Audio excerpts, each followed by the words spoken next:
This is India's #1 news network, and you're watching News 9. English news as it should be.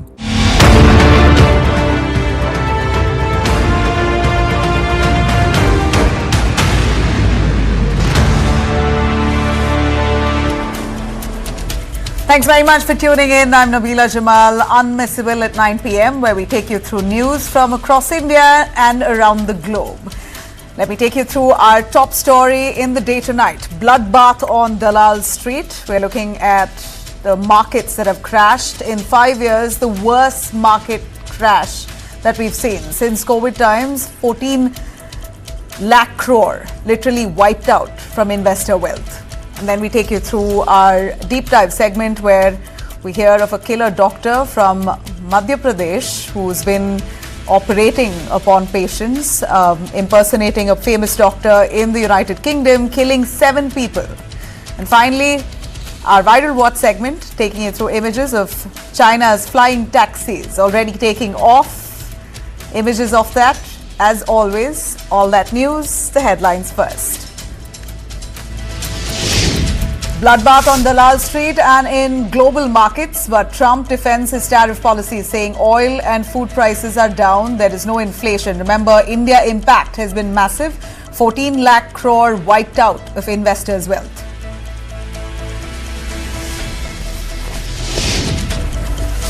Now, your cooking gas will cost more, 50 rupees more for cylinders. The price of LPG cylinder to increase from 803 to 853. Same for Ujjwal Yojana users, 50% rise. It seems like the opposition now mounting pressure on the centre for this price rise. DMK and the All India Muslim Personal Law Board filed petitions challenging the Waqf Act in the Supreme Court.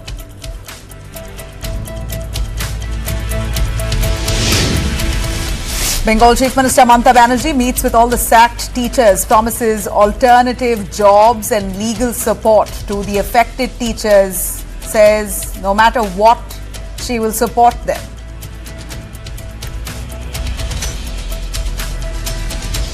Madras High Court extends interim protection to Kunal Kamra. He has relief until the 17th of April.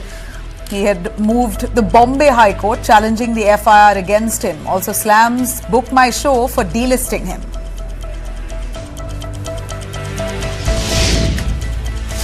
It's 40 degrees and above in most parts of North India already. Delhi records 41 degrees. We see Rajasthan recording nearly 45 degrees. The next week is going to be excruciating heat wave.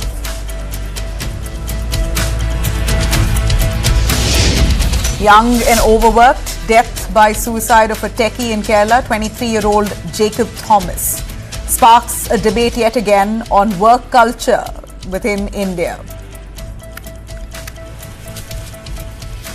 Israel's military raises huge swaths of land inside the perimeter of Gaza and orders troops to turn the area into a kill zone, according to soldier testimonies. Sports Minister Mansukh Mandavia hails the landmark Indian Tigers and Tigresses campaign organized by the TV9 network, News 9 initiative, where we send a whole bunch of young Indians who've been having a flair with football. They're sent abroad for training. The ministry hailing this.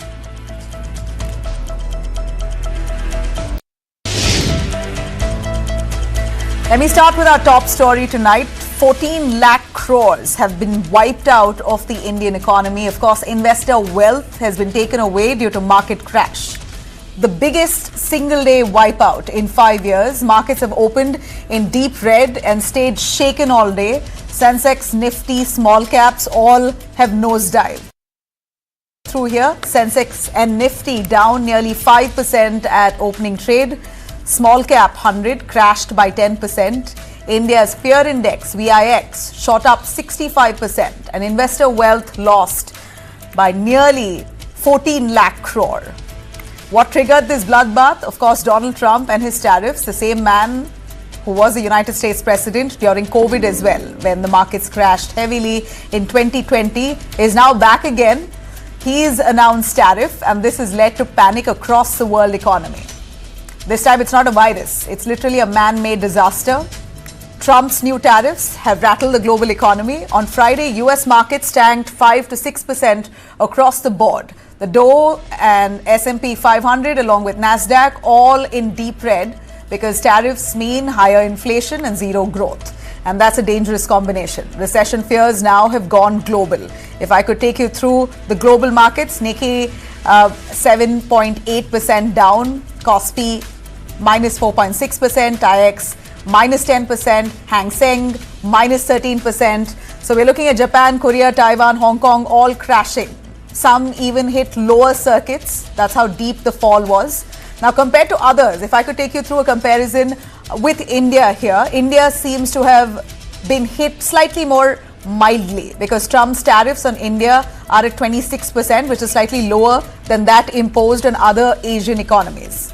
Also, India doesn't depend on United States for trade as much as countries like China or Japan does. But we still felt the shock. IT stocks took a big hit because when prices go up in the United States, companies there cut back on outsourcing work from India.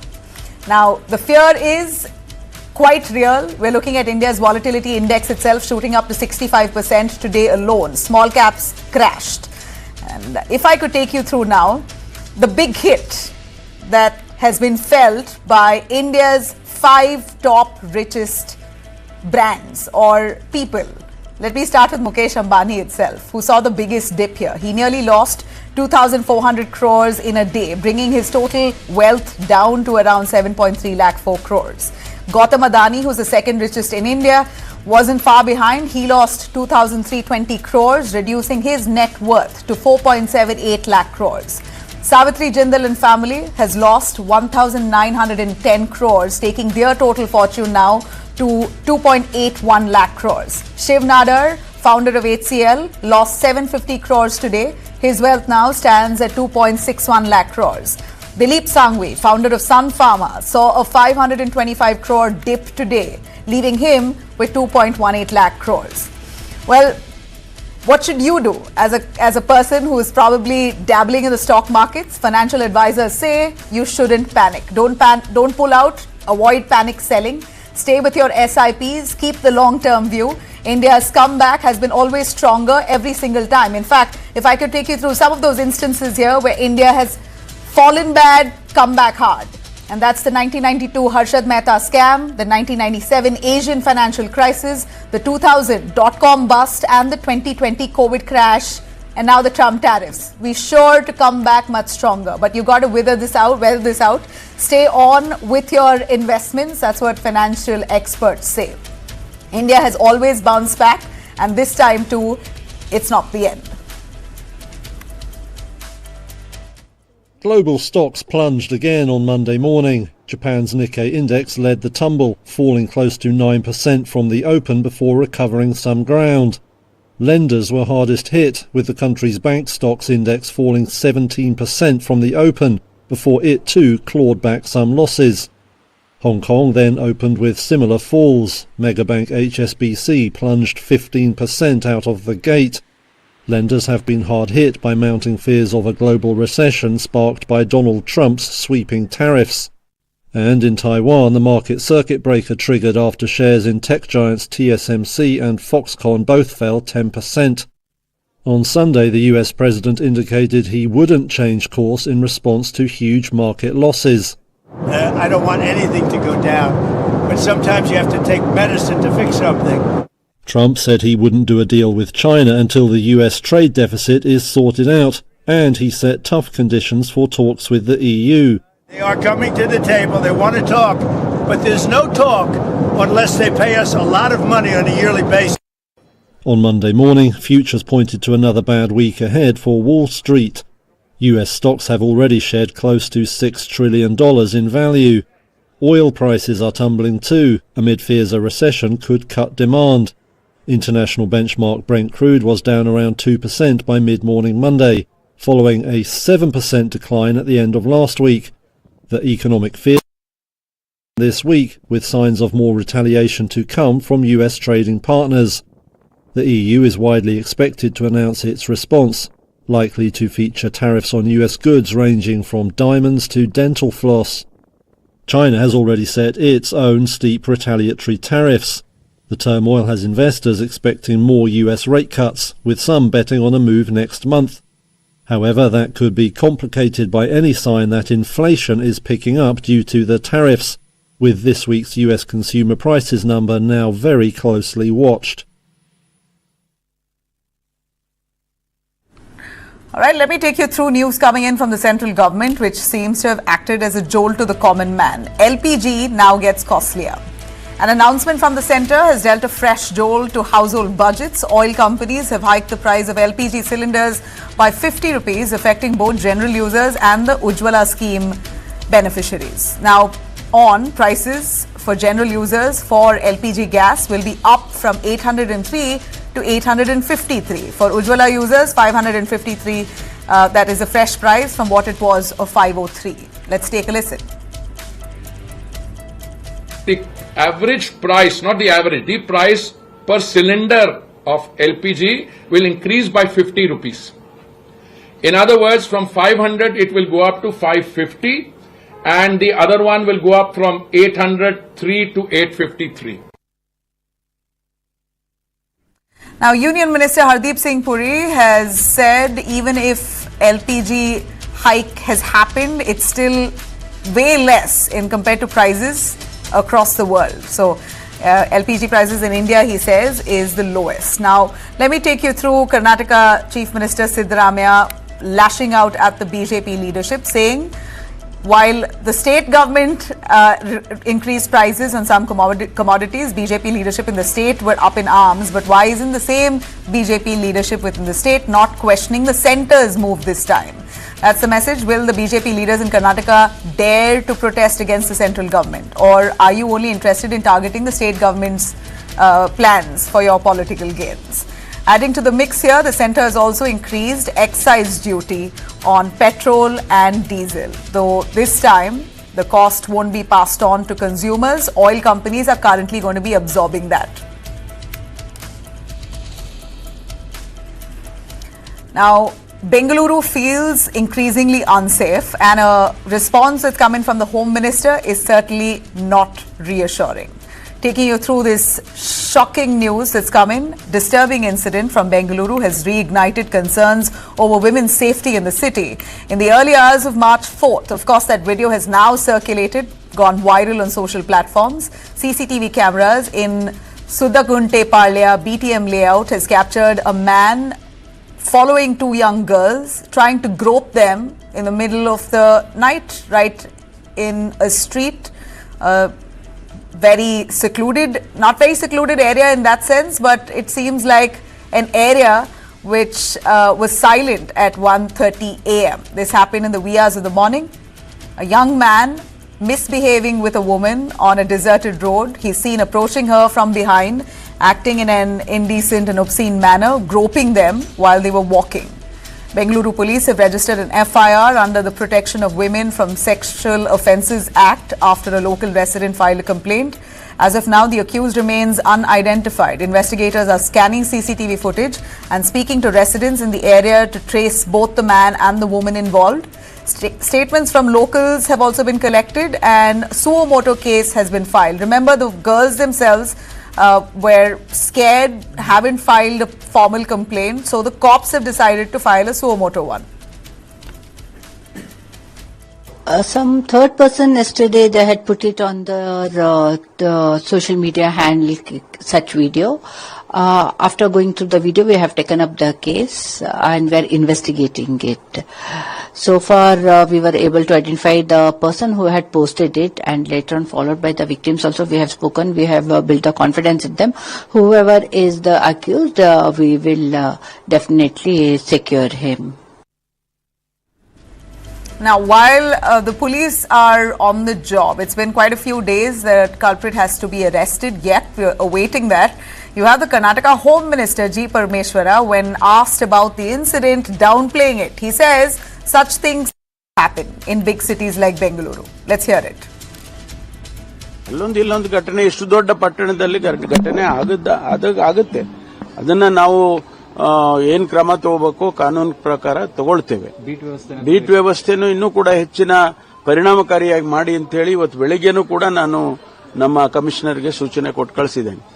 It's very sad that Maharashtra or anywhere in India, several times very insensitive statements are made. We condemn such statements, and I think we all need to be respectful towards each human. So it's very sad that such insensitive statements are being made. We condemn them all. Now, G. Parmeshwara's statement has only added to public anger when safety concerns demand action and not excuses. His comment certainly enrages us. The incident in BTM layout is absolutely shameful, and we all have to hang our heads in shame. That said, the Home Minister making a callous, irresponsible remark that these things happen in a big city is absolutely unacceptable, because he is an elected representative who is to be instilling confidence in the people. Citizens have elected him. He's the Home Minister. He must say, I condemn something like this, and I will ensure that patrolling is doubled, tripled, that there will be monitoring of CCTV cameras, and instead of saying all these things, you make a trivial statement like this. The impunity of perpetrators increase because of such irresponsible and trivial statements. Definitely, it's a very casual approach which he has shown as a Home Minister. He should have been very firm and very assertive on this matter, and he should have really raised alarm and should have taken immediate action. This was a very, very lame kind of a statement which came from him, and it shows that it will definitely motivate the potential criminal, because they know if a politician who's supposed to be a leaders are supposed to lead in terms of they are supposed to monitor the law and order situation, especially he's a Home Minister. But coming from him, I think it will somewhere motivate the potential criminals, and they will also think, okay, these things are fine, we can just do and get away with it because our leader is saying so, our Home Minister is saying so. I think these are normal things. Walk for Bandipur, people's protest to protect nightlife. In fact, the wildlife that cuts across through Bandipur itself.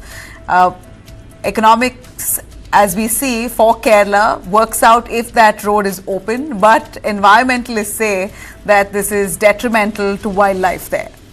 No netas, no party flags, no citizens, farmers, activists, environmentalists only marching together in silence. Walk for Bandipur wasn't the usual protest. It was apolitical, united by one urgent cause, that was to protect Bandipur Tiger Reserve. Their message was loud and clear: don't lift the night traffic ban on NH 766.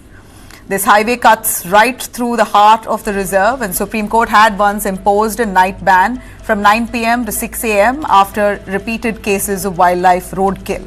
But now there's mounting pressure to reverse that decision. Environmentalists allege that the Congress High Command is trying to push the Karnataka government to lift the ban, apparently to appease the local demands from Kerala. Wayanad, through which this road passes, is now represented by Congress MP Priyanka Gandhi. Rahul Gandhi held that seat earlier, and similar attempts were made even during that time, during his tenure too. Kerala's residents have argued that the ban hampers economic activities and increases travel time, so they want this road to be open. While the tug of war plays out politically, citizens have now taken the lead, demanding that ecology comes before politics. Karnataka, Kerala, Tamil Nadu, all eyes now on your government to see whether your government stands with the tigers and the wildlife, or would you give in to the traffic. That's the image there. We're showing you visuals of how this silent protest panned out, where people were out there holding placards without any slogans, just taking a walk, all to conserve the wild forest area across Bandipur. Shifting our focus to Tamil Nadu, ED raids on Tamil Nadu Minister for Municipal Administration K.N. Nehru, his son Lok Sabha MP K.N. Arun Nehru and his brothers have all come under ED scanner in a major bank fraud probe. Raids were carried out across 13 locations in Tamil Nadu today, including Nehru's home in Trichy, Thelai The case involves a 22 crore bank fraud linked to Trudom EPC Limited, a company where Nehru's brother N. Ravichandran is a director. His real estate firm, TVH Builders, was also searched.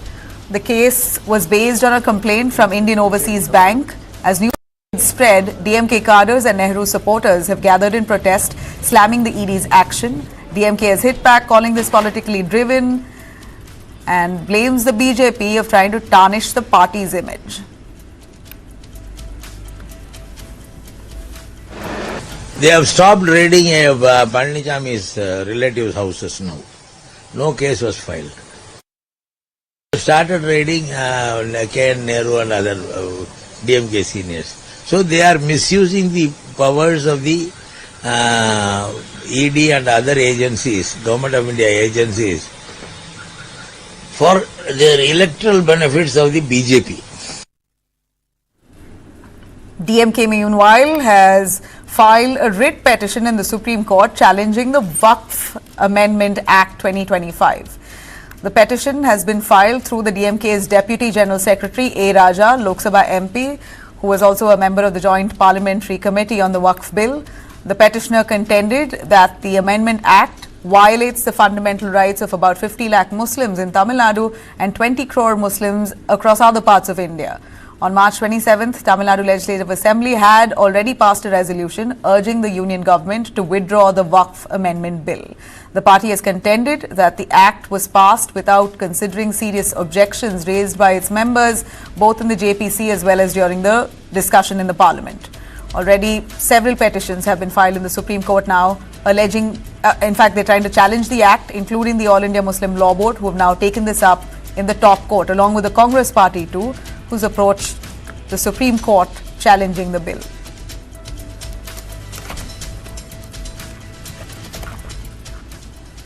Shifting our focus, stand-up comedian Kunal Kamra seems to have got interim relief. Now, the Madras High Court has extended his protection until April 17th. At the same time, the Bombay High Court has agreed to urgently hear his plea, seeking to quash multiple FIRs filed against him, advancing the date from April 21st to Tuesday. The FIR stems from a recent satirical performance in which Kunal Kamra allegedly referred to Maharashtra Chief Minister Eknath Shinde as traitor.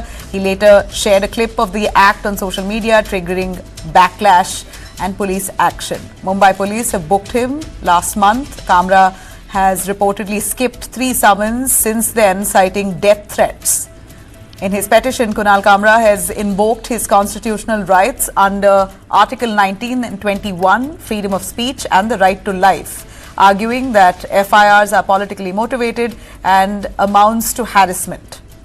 But the controversy has now spilled beyond the courtroom. Kunal Kamra has publicly called out Book My Show for quietly delisting his show, accusing the platform itself of buckling under political pressure. Says if stand-up comedy makes you uncomfortable, maybe the problem isn't the comic but the climate, Kunal Kamra says. Now, when a ticketing platform like Book My Show, built on the promise of promoting art and culture, becomes an unwilling player in political censorship, what does that really say about the space that's now left for dissent in our democracy? West Bengal Mamata Banerjee has now met with scores of teachers, nearly 25,000 odd teachers who lost their job after the Supreme Court decided to annul the recruitment process that was carried out by the same West Bengal government. Thousands of school teachers rendered jobless by the Supreme Court's verdict gathered at the Kolkata Netaji Indoor Stadium today to meet with the Chief Minister Mamata Banerjee. In a charged address to a hall full of anxious faces, Mamata Banerjee extended full support, promised to fight for them in court. She's assured teachers that all legal options would be explored and alternate jobs would be arranged if needed. Importantly, she's also urged them to keep reporting to work, pointing out that no official termination orders have been issued yet. So, remember what the Supreme Court said. The top court upheld the Kolkata High Court order cancelling the appointment of 25,700 teachers and staff recruited under the 2016 School Service Commission exams. The verdict, led by Chief Justice Sanjeev Khanna, slammed the process as vitiated, manipulated, tainted beyond repair. So what the Supreme Court found was that there were marks that were fraudulently increased of several candidates to favor them. Lower ranked candidates were hired over eligible ones. 24,640 posts were advertised, but 25,753 were filled. So there were many more who were brought on board without the legal process. Original OMR sheets were allegedly destroyed. The court said it was impossible to distinguish between tainted and untainted candidates as the entire process was compromised. So therefore, they've annulled the entire process itself. So many of the, possibly the candidates who had no role to play in this scam, alleged scam here, have also had to bear the brunt. The ruling is a blow to the Mamata Banerjee government, which had defended the appointments. While she said she respects the court's decision, Mamata calls the verdict as unjust for those involved in the scam and vowed not to let them down. আমরা চাই কোন যোগ্য ব্যক্তি যেন চাকরি না যায়, এটা আমরা অলওয়েজ চাই। বলা হচ্ছে বলছে 26-এ ভোটের পরাজয় হলে আমরা চাকরি করে দেব। যারা বলছেন আমি একটা কথা আপনাদের বলি, তারপরে আপনাদের কথায় আমরা কি করতে পারি আমি আসব।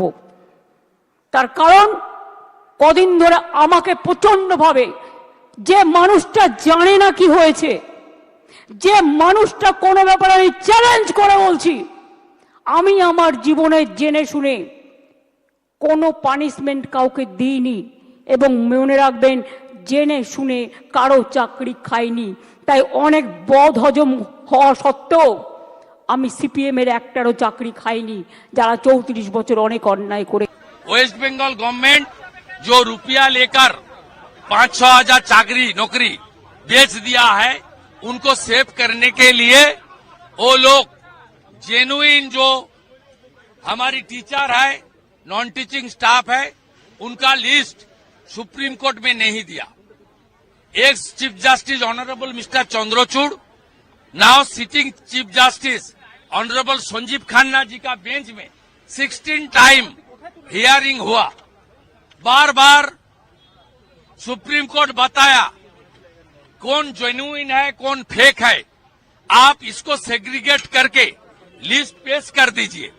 लेकिन जो फर्जी है, जो अपनी रिश्तेदार है, ममता बनर्जी का खुद रिश्तेदार बीरभूम में इस फर्जी अपॉइंटमेंट का हिस्सा है। 26,000 शिक्षक का नौकरी चला गया। हाई कोर्ट से सुप्रीम कोर्ट तक विचारपति लोग मांग रहा था ओएमआर सीट, राज्य सरकार से ओएमआर सीट दाखिल नहीं किया। फले जो हुआ हाई कोर्ट का राय सुप्रीम कोर्ट में बजा रहा है। हाई कोर्ट भी बोला था 26,000 नौकरी खत्म, और सुप्रीम कोर्ट में बोल दिया 26,000 नौकरी खत्म। इसीलिए जो पश्चिम बंगाल का जो मुख्यमंत्री है, जो चीफ मिनिस्टर ममता बनर्जी, उसका हम लोग रिजाइन मांगता है। All right, now fresh tensions have erupted in southern Israel after Hamas has fired a barrage of rockets on, in fact, in the last 24 hours in what it called a response to Israeli massacres of civilians in Gaza. Israel's military said around 10 rockets were launched, most of them intercepted. One reportedly struck the southern city of Ashkelon, causing damage and injuring one person. Emergency services have released visuals showing smashed car windows and scattered debris on city streets. This escalation itself comes amid a breakdown in ceasefire talks. The first phase of the ceasefire began in January but fell apart in March. This Israel, in fact, resuming ground operations in central and southern Gaza. It seems like that has been responded with these recent attacks by Hamas. Meanwhile, a Palestinian journalist was killed, 9 others were injured after an Israeli airstrike hit a media tent in southern Gaza. The strike targeted a tent inside the compound of Nasser Hospital in Khan Yunis. In fact, a second person was also reportedly killed in that same attack. Footage has shown people trying to extinguish flames at the scenes. Reuters particularly verifying this video based on the layout of nearby buildings and tents.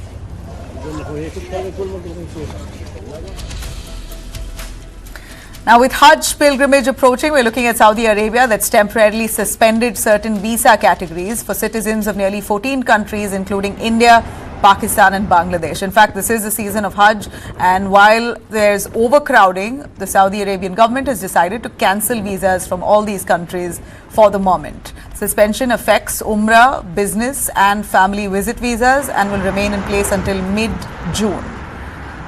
In fact, the visas will resume only after Hajj concludes, post-June, is what we're told. The move aims to prevent unauthorized Hajj participation. Authorities say that many pilgrims have previously entered on non-Hajj visas and have participated in Hajj, have overstayed, and that's just caused huge overcrowding. In 2024 alone, over 1,200 people had died during the pilgrimage due to extreme conditions. First of all, it's hot. Over that, you have overcrowding. And the government claims that many of them misusing visas, those not meant for Hajj, use general tourist visas and make their way into Hajj. Saudi officials say this decision is logistical, not diplomatic, and is meant to ensure safety of its people. Diplomatic visas, residency permits and official Hajj visas remain valid for now. Violators could face 5 years entry ban.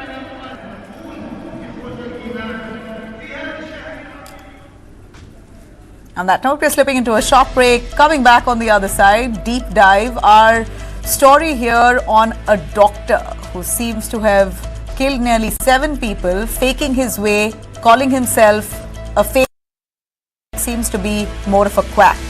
More on that on the other side.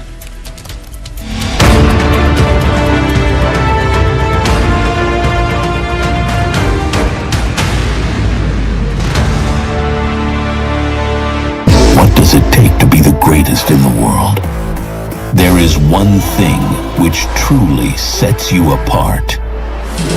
Your inner strength. Suddagunte TMT Reebok, true inner strength. Bharat welcomes the world to a new era of creativity.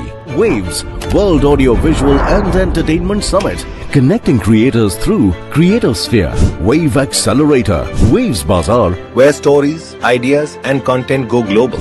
Connecting countries through global media dialogue and Bharat Pavilion. Shaping narratives and partnerships. Culture, cinema, gaming. Waves fuels the next wave of entertainment. Connecting creators, connecting countries. Waves 2025.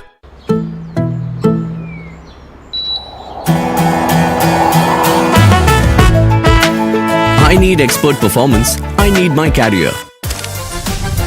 In the age of OTT platforms, to watch or not to watch, that's the question. Because you are what you watch. It's our review, but your choice to skip it or stream it. Hello and welcome. I'm Krishna Kumar. This is Skip It, Stream It.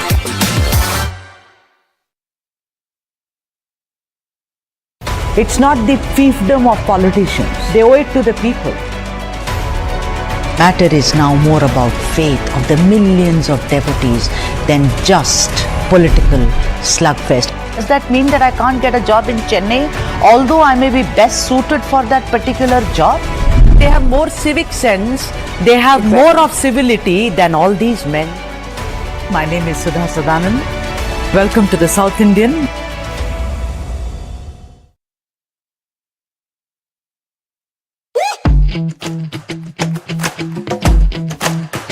Every brand tells a story. And they are the storytellers. The Sutradhars. They present a brand with band, baja and barat to you. They are the Brandwalas.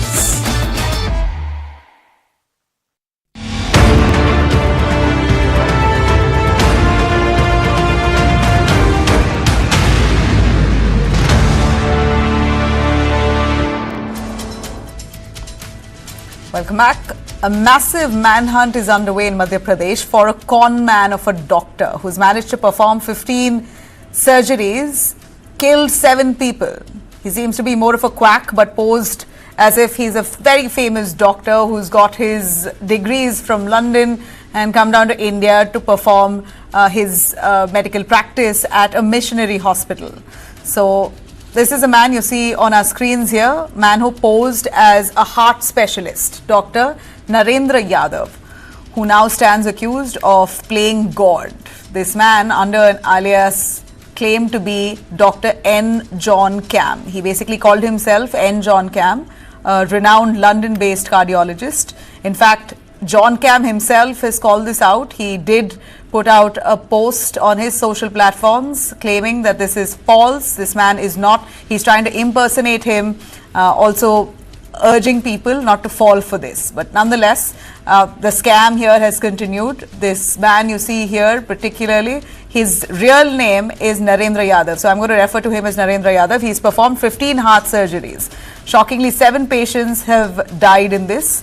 It took grieving families and finally a tweet by the NHRC member Priyanka Nungo to actually initiate a probe. A cardiologist by claim, a con man by reality. Here's the cops' reaction. FIR जो है वो जो doctor इन question है Narendra John cam, उनके फर्जीवाड़े के संबंध में है। जो उनका डॉक्यूमेंट हमें CMHO की रिपोर्ट के थ्रू मिला है और जो कलेक्टर साहब की जांच है, हमारी कलेक्टर संयुक्त जांच है, और मिशन हॉस्पिटल में जो उनके डॉक्यूमेंट्स जमा थे उसके संबंध में ये सारी चीज़ें, इनकी तस्दीक, इनकी कंफर्मेशन जो है वो CMHO ने की है, क्योंकि ये एक सरकारी संस्था है NMC, नेशनल मेडिकल काउंसिल, और बाकी जो काउंसिल्स हैं उनसे जानकारी लेके ये हमें दी गई है। तो इसमें कोई ऐसी गलत FIR नहीं है, ये FIR बिल्कुल सही हुई है। हमारी टीम अभी प्रयास कर रही है उसको लोकेट करने का। जैसे ही हम लोकेट करते हैं तो हम उसको गिरफ्तार करके कोर्ट के सामने पेश करेंगे। Of course, the big question here is how did a fake doctor manage to conduct so many surgeries in the hospital? Who was complicit? Who looked the other way? जो भी घटना सबकी जानकारी में है, हमारी सरकार उसके ऊपर कठोर कार्रवाई कर रही है। तो हमारी सरकार एक्शन लेने में देर नहीं देगी। ये इसी कारण से हमारी सरकार की अपनी एक साख बनी है। मैंने इस बारे में निर्देश दिए हैं कि ऐसे और भी कहीं कोई हो तो हेल्थ डिपार्टमेंट उनके बारे में कठोर कार्रवाई करे। मानवाधिकार आयोग की टीम आज दमोह आई हुई है और ये टीम 9 तारीख तक यहीं पर है और टीम ने हम लोगों के साथ बातचीत की है, CMHO के साथ बातचीत की है, वो विक्टिम्स के साथ बात कर रहे हैं, कंप्लेनेंट्स के साथ बात कर रहे हैं। ये सिलसिला कल भी जारी रहेगा और परसों तक उनका ये जो भी उनकी जांच की यहाँ की कार्रवाई है वो चलेगी। Now, this isn't the first time Mission Hospital in Damoh has come under scanner. Its operator, Dr. Ajay Lal, was accused in a human trafficking case back in August 2024. He too fled the country. FIR CMHO साहब ने की है, उसमें जिन लोगों को आरोपी बनाना चाहिए तो उनको आरोपी नहीं बनाया, केवल और केवल डिग्री फर्जी होने की वो शिकायत की गई है CMHO के द्वारा जो FIR की गई है, जबकि इसमें 7 हत्या का कोई हवाला नहीं, कोई जिक्र नहीं। इसके अलावा प्रबंधन समिति और अस्पताल के संचालक डॉक्टर अजय लाल, उनका कहीं कोई उल्लेख नहीं। मतलब इतने सारे लोग जो इसमें इन्वॉल्वमेंट हैं, दोषी हैं, और नोडल अधिकारी दिलीप खरे हैं, संजीव लैम्बर्ट हैं, पुष्पा खरे हैं, विजय लैम्बर्ट हैं, ये सारे लोग इसमें इन्वॉल्व हैं। जो आयुष्मान वाला खेल चल रहा है, लाखों रुपए ने वसूले हैं शासन से चूना लगा के, इस सबका खेल कहाँ, कोई FIR में कोई जिक्र ही नहीं इन सब चीज़ों का। Now, time and again, we've seen quacks thrive in India's medical underbelly, which makes us really wonder here, where are the checks? How are medical credentials verified? And how do such con artists infiltrate our healthcare system? Joining me tonight, Dr. Arvind Jain, former president of IMA Madhya Pradesh. Thanks very much, sir. We also have Advocate Jyotika Kalra to give us a little more on what are the checks we need to do and how this man has managed to evade it. Sir, you first, Dr. Arvind Jain, how can hospitals really prevent unqualified individuals from entering the operation theatre in the first place? I'm just absolutely shocked to even imagine this man has impersonated another doctor and carries out 15 surgeries, out of which 7 people have died and still no red flags. He's escaped even before the cops have arrived. See, actually, in Madhya Pradesh, we have a Clinical Establishment Act which governs all the nursing homes and hospitals who provide health services in allopathy or modern system of medicine. Whenever a person applies or a doctor applies to a hospital for a service, His credentials are normally checked by the hospital administration as well as they are verified from the medical councils where he is supposed to be get registration. Any person practicing in Madhya Pradesh has to have his registration with the Madhya Pradesh Medical Council.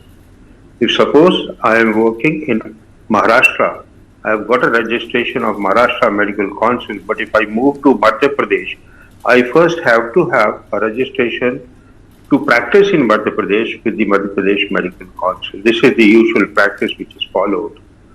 In this case, I don't understand that how the hospital has appointed him without verifying his credentials or without checking his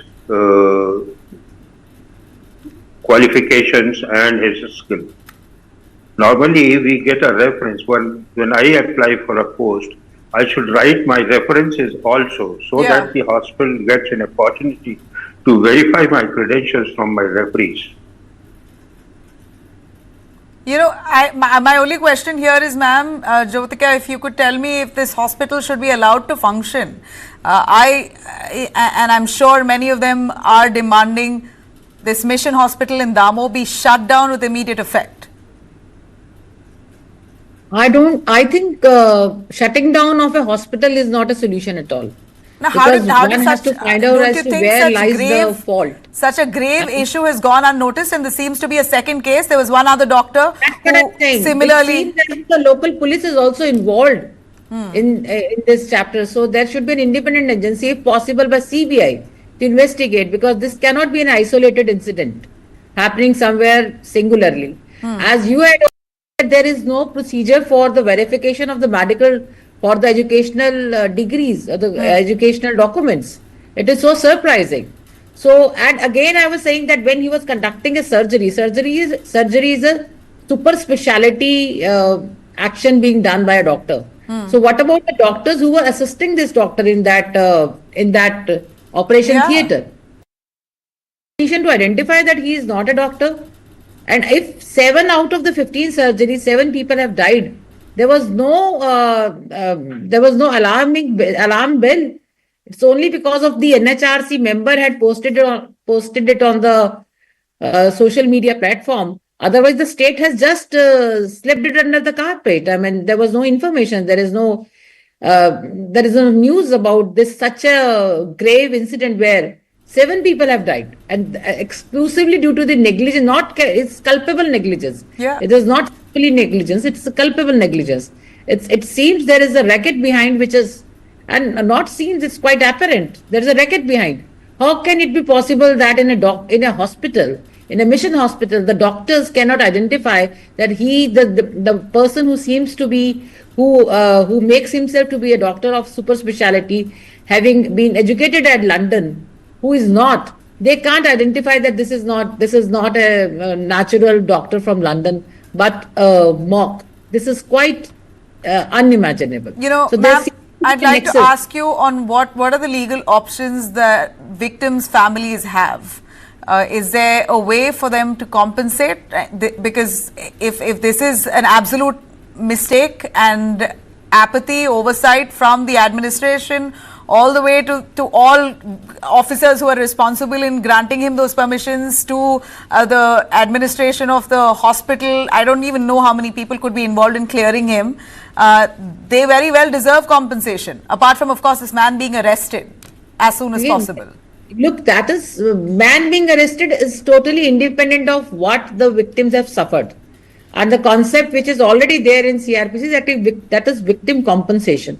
But as far as the NHRC, because what the news suggests, with the member of NHRC has also has also put on the social media platform, NHRC, when it investigates into any complaint, and if it finds that there is a violation of human right of the victims, so the NHRC do have a power to grant for the compensation.